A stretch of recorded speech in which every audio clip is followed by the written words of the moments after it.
ang mga kwento ng pag-ibig, kwento ng buhay at kwento ng pag-asa dito sa Barangay Love Stories. Love Stories.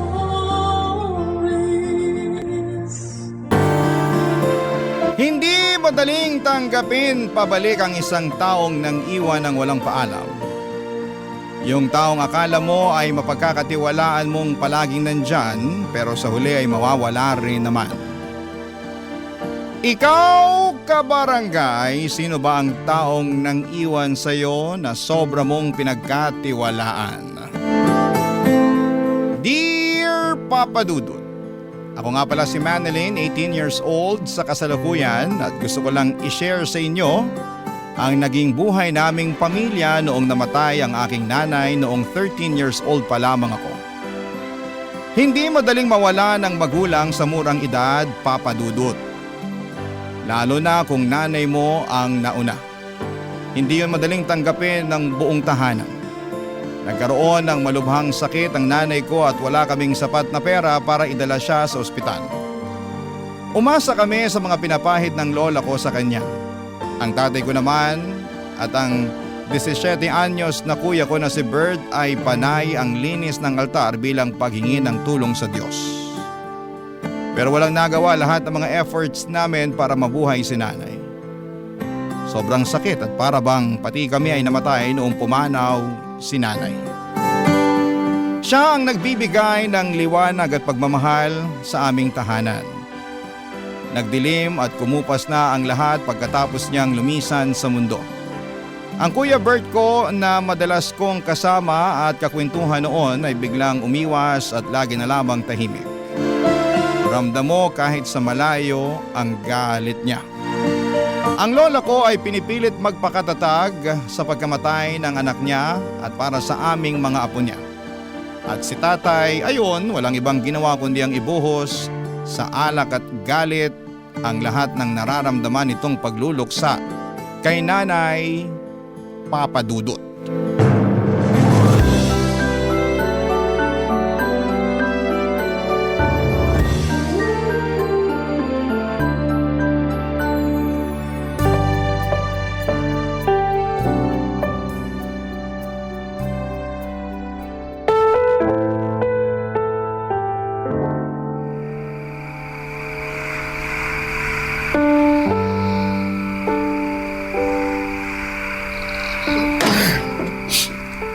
Nay! Manilyn! Bert! Andyan ang tatay mo.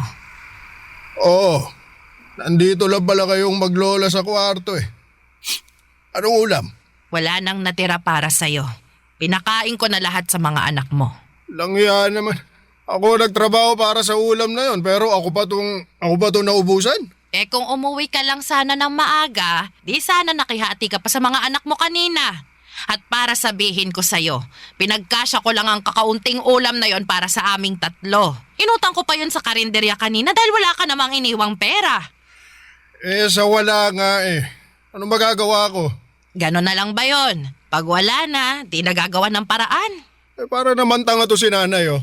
Paano pa nga magagawa ng paraan pag wala na? Hoy, Manilyn, ipagtimpla mo na nga lang ako ng kape sa kusina. Kung meron mang makukut-kut doon, kahit isang pandesal o bahaw, ibigay mo na sa akin. Opo, tay. Hindi ka aalis dito sa kama, Manilyn. Matulog ka na. Huwag mo naman ako bastusin sa harapan ng bunso ko, Nay. Eh para namang hindi ako ang haligi ng tahanan dyan sa pinapakita ninyo. Ikaw ang nagpapakita na hindi ka haligi ng tahanan na ito. Ano bang nangyayari sa'yo? Mula nung namatay ang asawa mo, wala ka nang ibang ginawa kundi lumaya sa bahay na ito. Lagi kang nasa inuman. Kailangan ka pa naming sunduin ni Bert pag nalalango ka na sa alak. Hindi ka ba nahihiya na ganyan ang inaasal mo sa harapan ng mga anak mo? Bakit? Gusto ko ba maging ganito? Gusto ko ba mawala ng asawa? Gusto ko ba mawala ng pag-asa sa buhay? Hindi ka dapat mawala ng pag-asa. May mga anak kang umaasa sa'yo. Oh, paano na sila nito? Paano sila makakakain? Paano makakapasok sa eskwela kung walang baon? Kahit pamasahe man lang. Kahit piso, wala kang iniiwan para sa kanila. Babawiin na lang ako sa susunod. Nako, Ganyan din ang sinabi mo nung isang linggo. Anak, umaandar ang orasan. Hindi yun hihinto dahil sa kahihintay sa'yo na makabawi sa mga anak mo. Ano nga magagawa ko? Tinanggal ako dun sa tindahan na pinapasukan ko. Tinanggal? Ano na naman bang ginawa mo? Nagnakaw ako ng isang delata. Gutom na ako nun eh. Hindi ko na napigilan ang sarili ko. Hindi ko naman alam na isusumbong pala ako ng kasamahan ko. Para sa isang delata lang eh. Hindi na sila naawa. Mali pa rin ang magnakaw. Isang delata lang yun, Nay. Hindi yun kawalan sa kanila. Mayayaman yung mga yon, nakakaangat kaysa sa akin. Isang delata lang yun. Pero kung hatakin nila ako palabas ng tindahan, akala mo bilyon na ang ninakaw ko. Kahit na, anak. Ano na, Manilin? Hindi ka pa babangon dyan para ipagtimpla mo ng kape tong tatay mo? Kailangan pa bang kalad ka rin din kita palabas tulad ng ginawa nila sa akin doon sa tindahan? Ano? Sagot! Takot na takot noon ang pakiramdam ko nang pandilatan ako ni tatay ng mga mata niya. Hindi ko alam kung susunod pa ako sa kanya pero tumingin si Lola sa akin at saka tumango. Isang senyales para sumunod na ako sa tatay ko. Pagkalabas ko ng kwarto ay agad na sinarado ni Lola ang pintuan. Pakiramdam ko ay may pag-uusapan silang importante at hindi ko yon pwedeng marinig. Kaya nga siguro ako pinilit ni tatay na magtimpla ng kape ay para hindi ko marinig ang pagkadurog ng pagkalalaki niya dahil hindi na siya matibay na haligi ng aming tahanan. Maayos naman po si tatay noon. Masipag at ginagawa ang lahat para mabuhay kaming pamilya. Kung ano-anong racket ang pinapasukan niya. Parang hindi niya ramdam ang pagod lalo kapag sinasalubong siya ni nanay ng mainit na kape pagka uwi ng bahay. Si nanay ang nagpapakalma at nagtatanggal ng pagod ni tatay. Kaya naiintindihan ko si tatay kung nandilim ang payapan niyang buhay mula nang namatay si nanay. Pero paano naman kami ni Kuya Bert na mga anak niya? Hindi ba siya gagawa ng paraan para sa amin? Mabaling ang atensyon niya, Papa Dudut.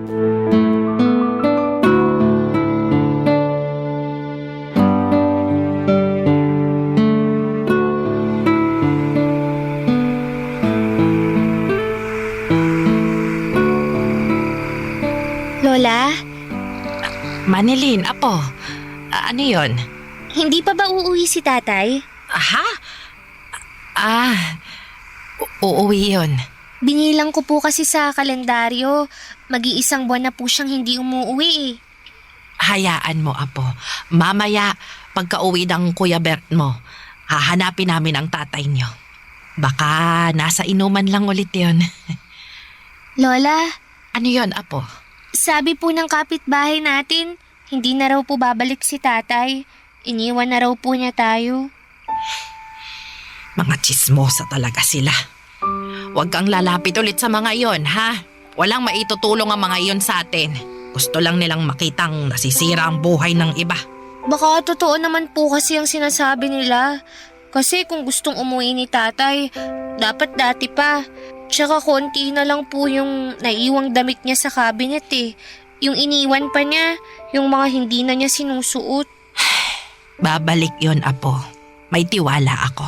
Kung sakaling hindi na po siya babalik, paano po tayo? Makakayanan natin ito. May awa ang Diyos. Pwede po kayang bumali sa awa ng Diyos. Gutom na po kasi ako, Lola eh. Baka pwedeng ngayon na maawa ang Diyos. Tapos na kasi ang tanghali eh. Pero kahit almusal, hindi pa ako nakakakain. Nag-iisip pa ang lola mo kung saan tayo kukuha ng pambili ng pagkain, ha? Kahit ako, gutom na rin. Lola, Apo, nakautang ka ba sa ninang Joy mo?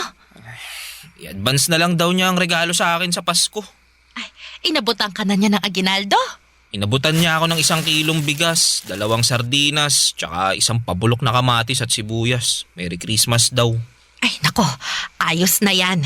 Kaysa sa wala. Igigisa ko lang yung sardinas, ha? Yung kalahating kilo ng bigas, gagawin kong lugaw sa susunod na araw. Yung kalahati, kanin natin ngayon. Dadamihan ko na lang yung tubig ng kanin para mas umalsa at magmukhang marami. Pero Lola, ayaw niyo po ng basang kanin, di ba? Hindi na ngayon. Kailangan kong damihan ng tubig para may makain at mahigop kayong am. Di ba yun yung pinapainom sa mga batang walang pambili ng gatas? Ginagawa nyo naman kaming bata, Lola eh. Nakakawala ng matinding gutom ang am. Mabuti na yon kesa mabiting kayo sa pagkain. Kailangan nating magtipid ngayon lalo Iniwan na... na tayo ni tatay. Hindi tayo iniwan ni tatay. Babalik pa siya, sabi ni Lola. Baka nasa inuman lang daw siya. Sunduin nyo na mamaya, ah. Ano sinasabi mong babalik si tatay? Manilin, iniwan niya na tayo. Hindi totoo yan. Di ba, Lola? Ikaw ang nagsabi na babalik pa si tatay. Sabihin nyo na ang totoo, Lola. Huwag nyo nang paasahin to si Manilin.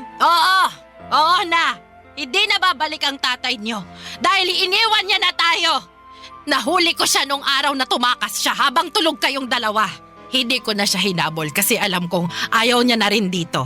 Kaya mula ngayon, wala nang kahit anong usapan tungkol sa tatay niyo para makalimutan na natin siya. Isipin niyo na lang nakasama na siya ng nanay niyo sa kabilang buhay para hindi na kayo umasa pa na makakabalik pa siya. Naiintindihan niyo ba? Kahit galit si Lola noon ay nakita ko pa rin sa mga mata niya ang lungkot sa pagkumpirma sa amin na iniwan na kami ni tatay. Para sa 13 anyos na batang katulad ko ay hindi yon madaling tanggapin at iproseso. Kakamatay lang ng nanay ko tapos ay tinakasan naman kami ni tatay dahil hindi niya makayanan ang kalungkutan. Parang hindi tama. Pero wala namang kaming magawa dahil sa pag-iwan ni tatay sa amin ay mas lalong lumungkot at humirap ang buhay namin. Mas lalong naging rebelde si Kuya Bert. Pahirapan na siyang makausap na kahit si Lola ay sinukuan ng lapitan pa siya. Wala na rin kaming naging balita sa kanya maliban sa isang kumakalat na chismis na nagpunta na raw si tatay sa Maynila. Iniwan na niya kaming mga anak niya sa probinsya. Pagkatapos noon ay inisip na lang namin na patay na rin si tatay. Tuwing nagsisimba kami at nagtitirik ng kandila para sa kaluluwa ni nanay ay dinadamay na rin namin si tatay. Nagtitirik na rin kami ng kandila para sa kanya para madaya na ang aming mga isipan. Napatay na rin si tatay.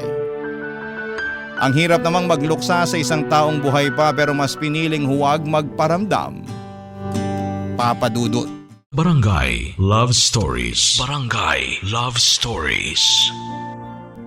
Makalipas ang 2 taon ay nasanay na kaming wala si tatay sa tabi natin.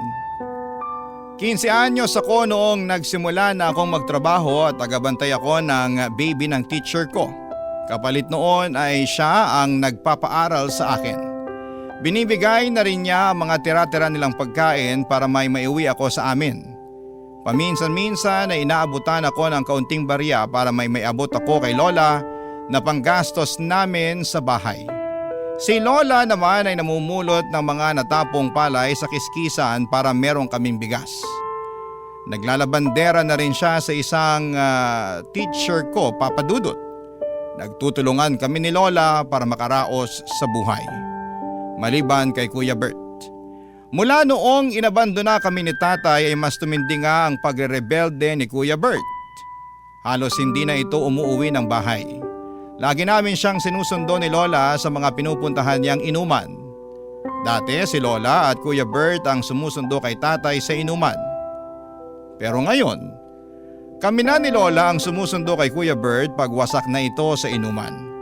Hindi man umiimik at nagreklamo si Lola pero ramdam ko ang kalungkutan niya, Papa Dudut. Kaya hanggat maaari ay hindi ko siya binibigyan ng sama ng loob o masamang balita. Wala akong ibang ginagawa kundi ang protektahan ang nararamdaman ni Lola, Papa Dudut.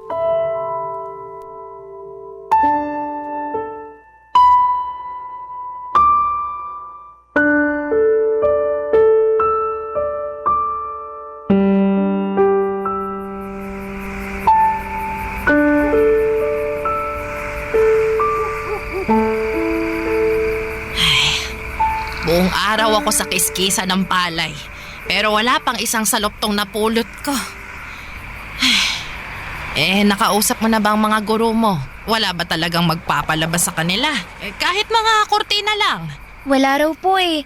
Kailangan daw nilang magtipid muna ngayon kasi madedelay din daw po yung pasahod sa kanila.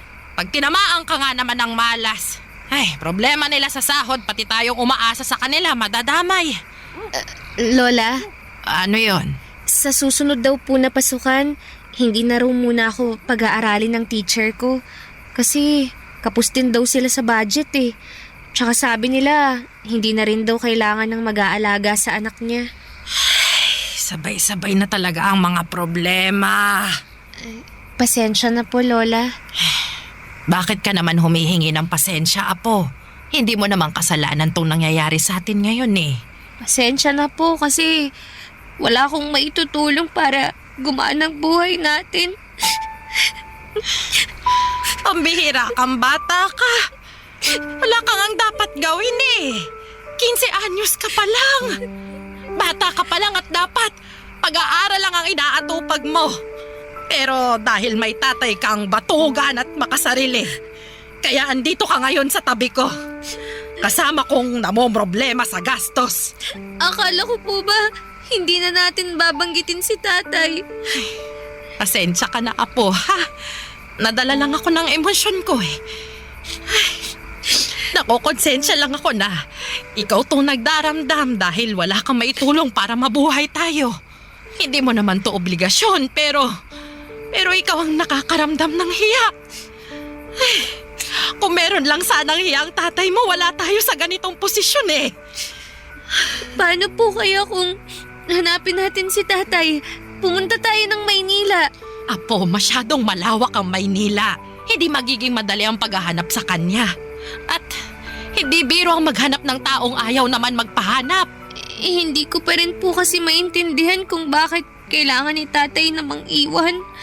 Naalala mo pa ba yung sinabi ko sa'yo noon tungkol sa paraan ng mga tao para magpakita ng lungkot? Ay, mga tao na kapag tinamaan ng lungkot, bigla na lang mangiiwan, bigla na lang tatakas. Malungkot din naman tayo, Lola. Pero bakit hindi tayo tumakas? Bakit hindi tayo ang nang iwan? Kasi kabilang tayo sa ibang mga tao na kapag nalulungkot, mas lumalaban. Kaya kahit mahirap, Manilin, lalaban tayo, ha, Apo? May mga araw na hindi tayo makakakain. May mga araw na magtsatsaga na naman tayo sa Pero sa mga araw na yon, samahan mo akong lumaban, ha? Kasi hindi ko makakaya ng lumaban ng mag-isa. Gusto ko kasama kita.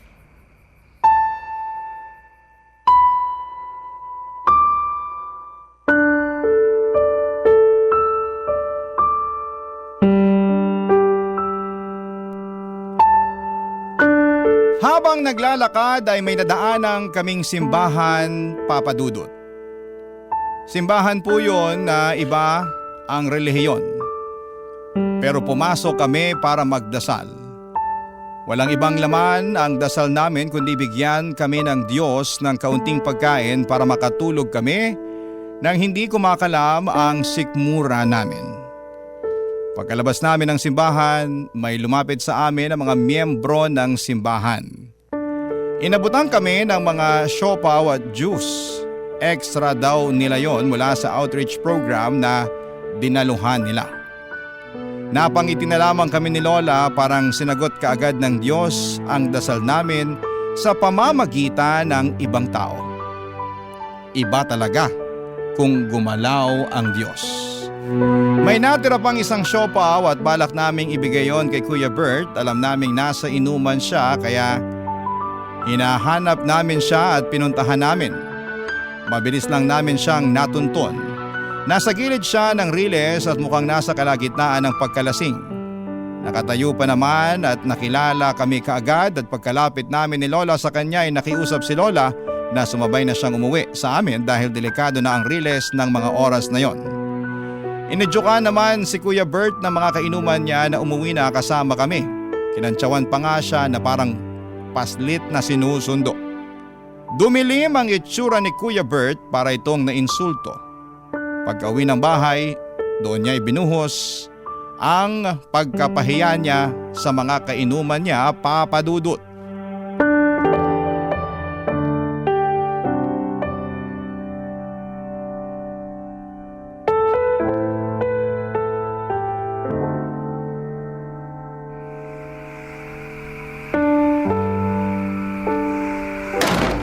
Ayo, masaya na kayo maglola na napauwi niyo na ako. Oo, masaya kami. Kasi makakatulog na kami ng hindi nag-aalala kung saang lupalop ka na naman ng mundo nakarating. Bakit kailangan niyo mag-alala? Eh alam niyo naman kung saan ako mahanap palagi, di ba? Kung saan may alak, nandun ako. Doon niyo ako maaamoy. Naku, ikaw talagang bata. Mabuti pa, Kuya Bert. Matulog ka na para mawala na yung kalasingan mo. Huwag mo nga akong utusan, Manilin ha. Ako kuya mo. Hindi kita inuutusan. Gusto ko lang magpahinga ka para makapagpahinga na rin kami ni Lola. Eh di magpahinga kayo. Kailangan ba may grupang pagpapahinga? Hawa ko ba yung mga talukap niyo sa mata para pigilan kayong matulog? Apo, gusto lang naming makasabay ka magpahinga. Gabi na rin. Nakakahiya sa mga kapitbahay kung madidinig nila tayong nagpapataasan pa ng boses dito. Gusto mo bang maging laman na naman tayo ng usapan dyan sa kanto? Ano ba pakialam nila? Hoy, mga chismoso't pakialamerong mga kapitbahay! Good evening! Kuya Bert, ano ba? Nag-e-eskandalo ka na naman eh. Kami na naman ni Lola ang mapapahiya sa ginagawa mo. Alam mo, para kasi nanay nung nabubuhay pa eh. Bungangera ka! Pagtimpla mo na nga lang ako ng kape ko. Abutan mo rin ako ng anumang pwedeng makutgut dun sa kusina. Dali na, Manilin! Alam mo, para kang si tatay. Ano sabi mo?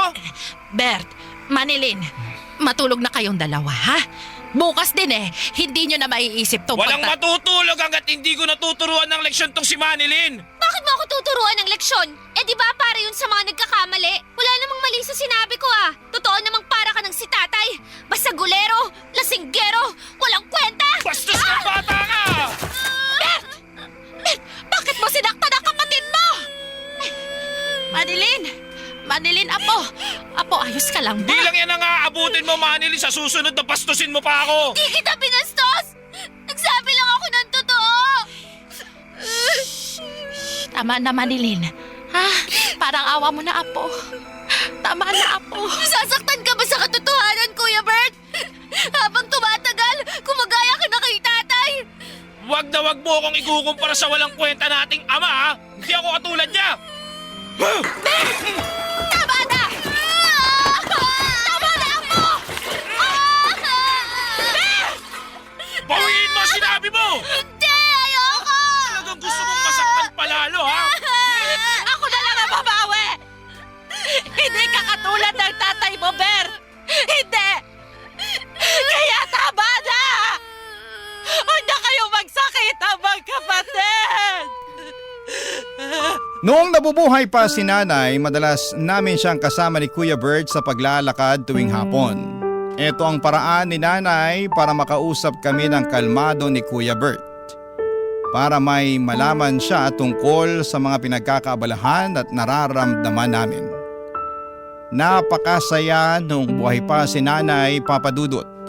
Hindi kami nagtatrabaho ni Kuya Bert at ini-enjoy lang namin ang pagkabata. Lagi kami sa bubungan tuwing gabi at sinusubukang bilangin kung gaano karami ang mga bituin sa langit. Pero mula nang namatay si nanay ay hindi na kami umakyat pa ni Kuya Bert sa bubungan. At ewan ko kung bakit parang wala na akong nakikitang bituin sa kalangitan. Parang lagi na lang madilim. Paborito ni Kuya Bert si nanay, kay nanay nagsusumbong si Kuya Bert. Oras na magkausap na silang dalawa ay makikita mo na agad ang ngiti ni Kuya Bert. Pero mula noong namatay si nanay ay hindi ko na ulit nasilayan ang ngiti niya. Mas lalo lang nabaon sa limot ang mga ngiti ni Kuya Bert nang inabandona kami ni tatay. At hindi namin alam ni Lola kung posible pa kaming makapag-alok ng magandang dahilan para maibalik ni Kuya ang dating ngiti niya, Papa Dudut. Barangay Love Stories. Barangay Love Stories. Dumaan ang 3 taon at wala pa rin nagbago sa kalagayan namin nina Lola at Kuya Bert. Kapos pa rin at hindi masaya. Mabuti na lamang talaga at meron kaming sariling bahay. Malit man ang aming bahay na minana pa namin sa lolo namin ay ayos lang. Kung wala ang bahay namin yon ay baka matagal na kaming naging palaboy. At sa paglipas nga ng mga taon ay naging ganap na akong dalaga. 18 at nasa tamang edad na ako para magdesisyon para sa sarili ko. At higit sa lahat ay para makakuha ng trabaho na may totoong pasahod. Sa ika-18 na kaarawan ko nga, imbis na mag-celebrate ng aking debut ay mas pinili kong maghanap ng trabaho sa bayan. Pero wala akong nahanap. Dahil bukod sa hindi ako nakapagtapos ng pag-aaral ay wala rin daw akong masyadong experience sa mga totoong trabaho. Pauwi na sana ako sa amin nang biglang may lumapit sa akin na isang bakla. Isa raw siyang talent manager at inalok niya akong magtrabaho bilang isang modelo sa isang website daw. Wala akong alam at wala akong naiintindihan sa mga sinasabi niya. Hanggang sa pinaliwanag niya na malaki ang kikitain ko kapag nag-post ako ng mga sexy pictures sa website nila. Ang website nila ay tambayan ng mga ibang lahi. Noong una hindi po ako komportable sa trabahong inaalok niya pero noong binulong na niya kung magkano ang kikitain ko sa bawat post ko ng sexy picture, bigla ay parang gusto ko nang sunggaban ang alok nito. Pero kinailangan ko munang sabihin yon sa lola ko, Papa Dudut.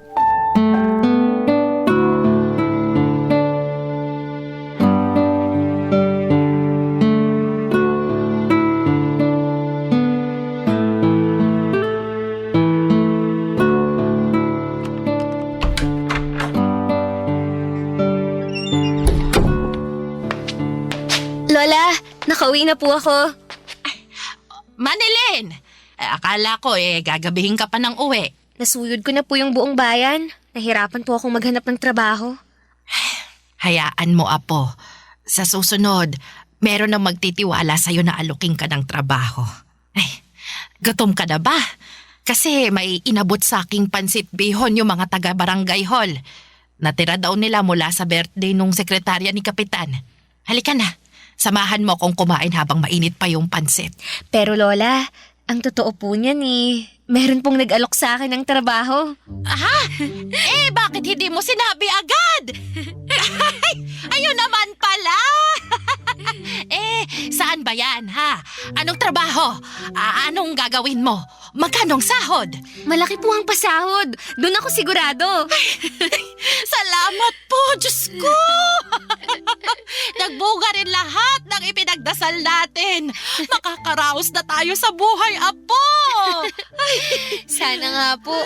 Sana ito na po ang solusyon. Yan na talaga ang solusyon. Nako, makakatikim na ako ng kapeng barako. Hindi na ako magtsatsaga sa maligamgam na am. Ay, magkwento ka nga, Apo. Ano bang trabaho yan? Modeling po, Lola. Modeling? Yung magpapapicture po ako tapos ipopost sa internet. Yung parang artista ba? Ay, naku, mukhang sisikat ka riyan, Apo. Kailangan lagi kang maghilamos, ha, para hindi ka magka-pimple. Tapos, dalasan mong pagligo para hindi ka magkaroon ng libag. Ano bang klaseng mga litrato raw bang kukuhanan sa'yo? Lola, bale, sexy po. Sexy na pictures. Sexy na picture? Opo, tapos ipopost daw po sa internet. Pag nakita yun ng mga ibang lahi, pwede nilang bilhin yun. May komisyon ako sa bawat sexy picture na yun, Lola.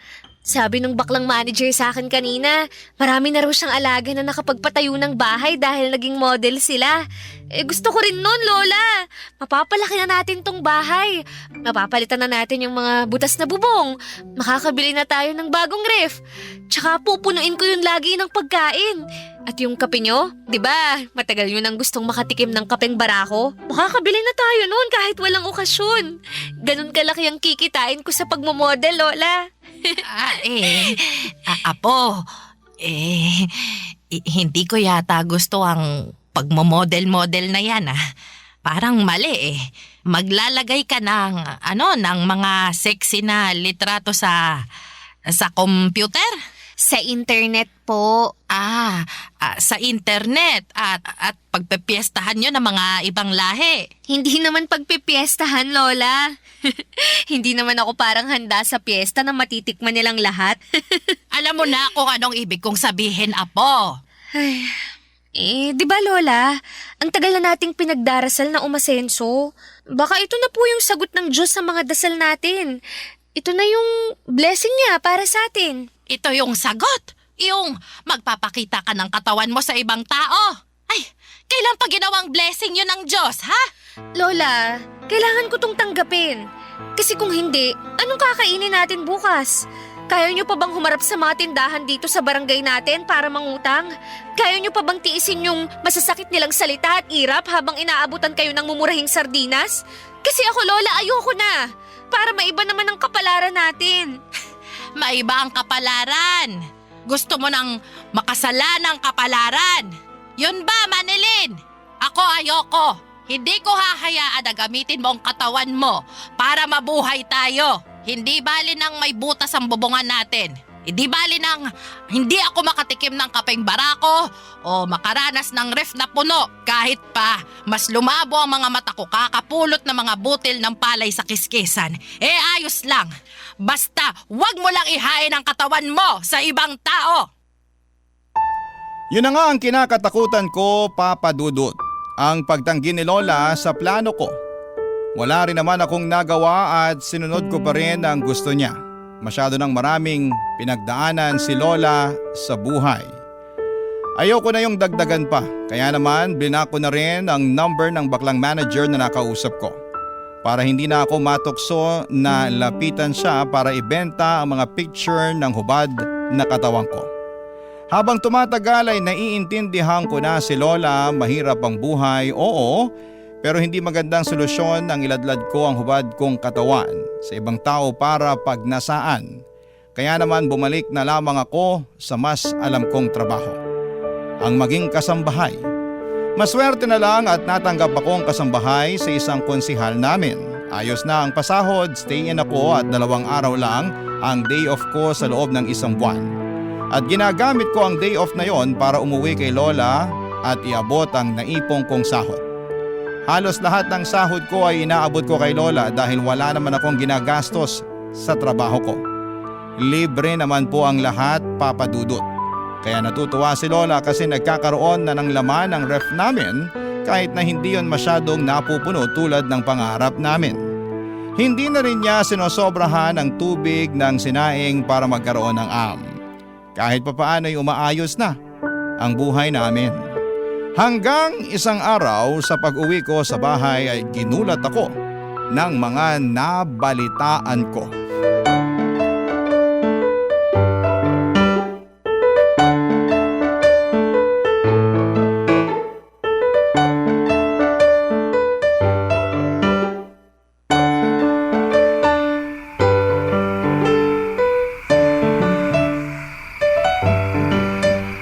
Asan nga po pala si Kuya Bert? Tawagin na po natin para sabay-sabay na tayong kumain. Manilin, Apo, Bakit po, Lola? mag-iisang buwan na kasing hindi umuwi ang Kuya Bert mo. Ano? Baka nasa inuman lang ulit yun. Alam niyo namang kailangang laging sunduin yun para makauwi eh. Ay nako, tara po at sunduin na natin siya para makakain na po tayo. Puntahan ko ng lahat ng tinatambayan niya tuwing nakikipag-inuman siya. Wala siya roon. Kahit sa Riles, wala. Di, sa pulisya na tayo lumapit. Magpatulong tayo para mahanap si Kuya Bert. Naku naman, Lola. Bakit kasi ngayon nyo lang to sinabi sa akin? Binilhan ko nga kayo ng cellphone para balitaan nyo ako sa mga nangyayari dito sa bahay habang wala ako eh. Ayaw lang kitang mag-alala sa paglalayas ng Kuya Bert mo. Paglalayas? Ibig nyong sabihin, alam nyong naglayas si Kuya Bert? Oo, Apo. Bakit daw? Nag-away ba kayo ulit? Anong nangyari? Kasi, Apo, may bumalik dito. Bumalik? Ay, nandito na ako. Umutang ako ng pakbet para makakain naman tayo ng gulay.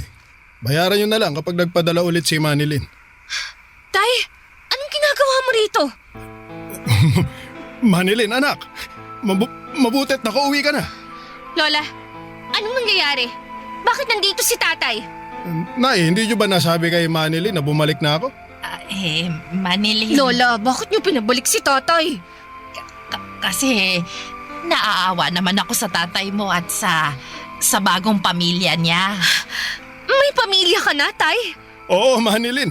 May nakilala ako sa Maynila nung lumayas ako rito. May isa na kaming anak. May kapatid ka na ulit. At dito sila tumitira ngayon, Manilyn. Habang naghahanap pa ng trabaho ang bagong asawa ng tatay mo. Nalaman ko na maayos daw ang pasahod sa'yo bilang kasambahay, ha? Kaya nagpapasalamat ako kasi nakakatulong ang sahod mo para maambunan kami ng pamilya ko. Salamat, Manilyn, ha? Salamat at hindi ka gumaya dun sa kuya mong si Bert. Shh, mayabang! Walang utang na loob ang kuya mong yun.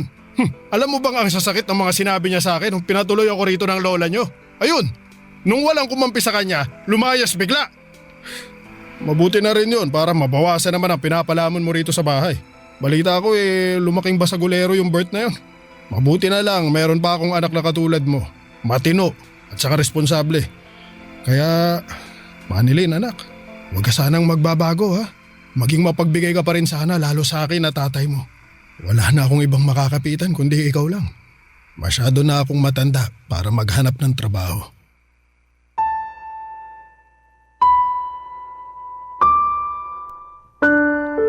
Hindi kagaya ng mga teleseryeng napapanood natin sa telebisyon ay walang naging sigawan at sumbatan. Walang sakitan, tahimik kong pinakinggan ang mga nakakasukang linya ni tatay. Ang kapal ng mukha niya, yun lang ang pumapasok sa isipan ko noon. Ang kapal ng mukha niya para bumalik noong alam niyang may mapapakinabangan na siya sa akin. Samantalang nung hirap na hirap kami ni na Lola ay hindi siya nagpakita.